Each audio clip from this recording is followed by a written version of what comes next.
अगर आप भी चाहते हैं जितेन फिल्म्स वर्ल्ड के ऑडियो वीडियो गाने आप तक सबसे पहले पहुंचे तो हमारे चैनल को सब्सक्राइब करें और बेल आइकन दबाना ना भूलें।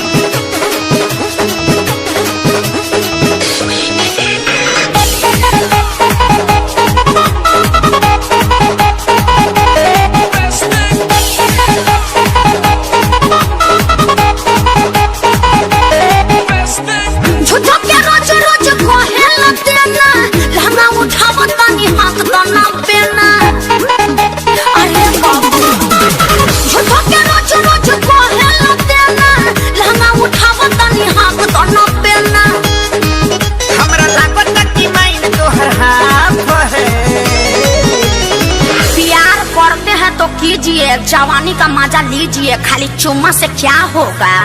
चुम्मा लेना पाप है, चुम्मा लेना पाप है, जो बना छोटा माप है। चुम्मा लेना पाप है, जो बना छोटा माप है।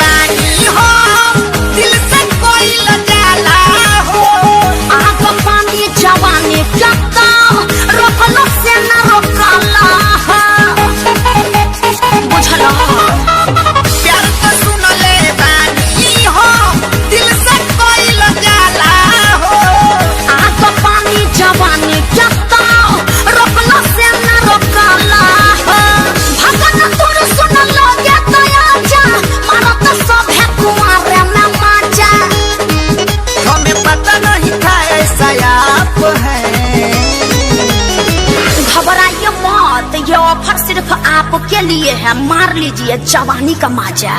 चुम्मा लेना पाप है, चुम्मा लेना पाप है, जो बना छोटा माप है।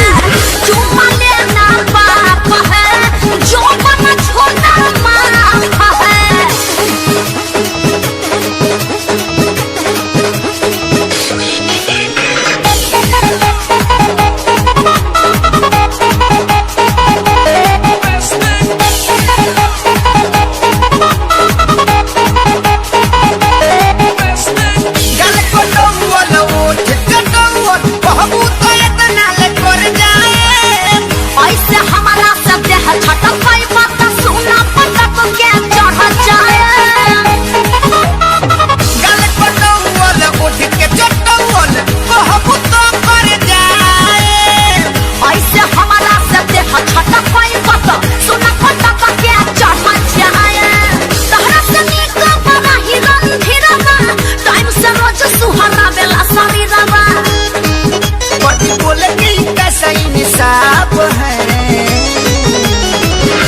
अरे मान गई, अब तो ले लीजिए ना प्यार से चुम्मा। चुम्मा लेना पाप है, चुम्मा लेना पाप है, जो बना छोटा माप है। चुम्मा लेना पाप है, जो बना छोटा माप है। अरे आके ले लीजिए ना।